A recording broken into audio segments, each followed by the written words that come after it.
My Catholic Faith. Lesson 106. Civic Duties. Among the civic duties is that of voting. All who are granted this right should exercise it. They must not prostitute their right, but use it justly for the good of all. It is the duty of every citizen to be loyal to his country, to support its institutions, and to respect its laws and its flag. A good Catholic is a good citizen. What are the duties of citizen toward his country? A citizen must love his country, be sincerely interested in its welfare, and respect and obey its lawful authority. God gave us our country, and we show him our gratitude by rendering it our love and service. Love is shown not by words, but by actions. But true love of country is always subject to the law of him who gave us our country. How does a citizen show a sincere interest in his country's welfare? A citizen shows a sincere interest in his country's welfare by voting honestly and without selfish motives, by paying taxes, and by defending his country's rights when necessary. We are responsible to God for the men we elect to office, for he has permitted us to have the right and duty to select the men we want. Everyone who has the right to vote has likewise a serious obligation to use that right properly. Electors must choose men of experience and Christian principles. If we elect men with no religious principles, we should not be surprised if later in office they turn out unsatisfactory. It is wrong to sell one's vote. It is selling one's convictions. Persons who buy votes are not likely to use the office they might thereby gain for the good of anyone else but themselves. Every Catholic who has the right to vote should exercise that right. Matters closely connected with the life of the people are the constant subject of legislation or debate. Even if your vote does not enable the good candidate to win, at least it will lessen the margin of his defeat. A Catholic elector must vote for the best candidate regardless of a religious affiliation. It is the Catholic voter's duty to vote for candidates that will act justly in questions of morals and have the Christian principles at heart. Those who do not have the right to vote ought to pray for a result in the election favourable to upright men and the country in general. A Catholic elector must not vote for any candidate who despises the teachings of the Church. Before voting, he should find out the candidate's views of education, marriage, observance of Sunday, communism, and statism. It may happen that all the candidates for an office are indifferent or hostile to religion. In that case, if no other candidate can be made available, the Catholic should vote for the one least hostile to Christian principles, most moral in his qualities. We are bound to contribute towards the expenses of government by paying taxes. It is wrong to cheat the state in the matter of taxation. It is only just that the citizens should contribute towards the maintenance of peace, order, good works, the army, etc. Our Lord himself paid taxes.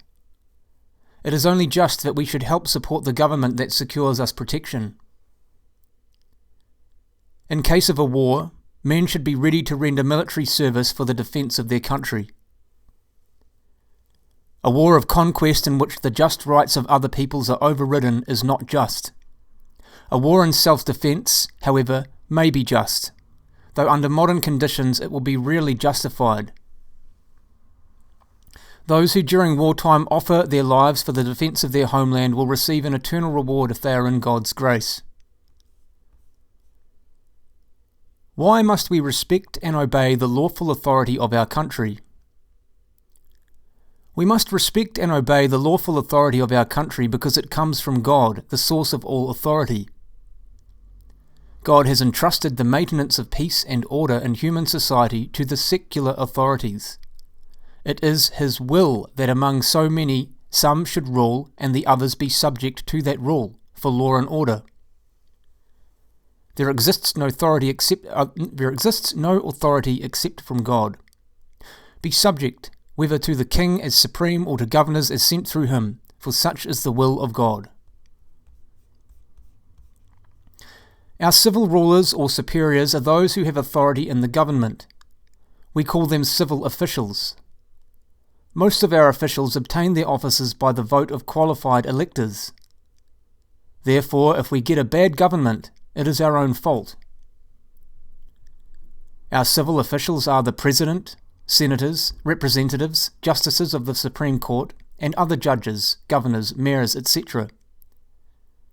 Others, such as sheriffs, policemen, etc., are also civil officials. We should be loyal to our civil officials, obey their just laws, and pray for them. We are bound to obey just laws because all lawful authority comes from God. With respect to unjust laws, we must strive wherever possible to ensure their repeal. Laws contrary to divine law, opposed to the law of God, cannot be just. If, therefore, we are commanded to do what God forbids, or to desist from doing what he commands, we must obey God rather than men. We should pray for our civil superiors, as St. Paul urges us. I urge, therefore, first of all, that supplications, prayers, intercessions, and thanksgivings be made for all men, for kings, and for all in high positions, that we may lead a quiet and peaceful life in all piety and worthy behaviour. We have a serious obligation towards our civil officials, even if they are not the ones that we voted for. If God permitted them to obtain the post, we must render them support. It is a sin to plot against our government and country. Treason is a crime against God and our fellow men. We are bound to love our country and defend it against all its enemies, within and without. Citizens in a communist dictatorship, where there is no chance for democracy or constitutionalism, may, of course, resort to force against tyranny. Therefore he who resists the authority resists the ordinance of God, and they that resist bring on themselves condemnation.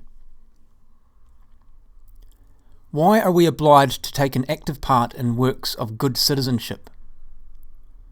We are obliged to take an active part in works of good citizenship because right reason requires citizens to work together for the public welfare of the country. The citizens of a state are mutually dependent. The welfare of all depends on the active contribution made by all. It is in a state where the citizens have no interest that evil men get into the public service in order to loot it and enrich themselves at the expense of the public.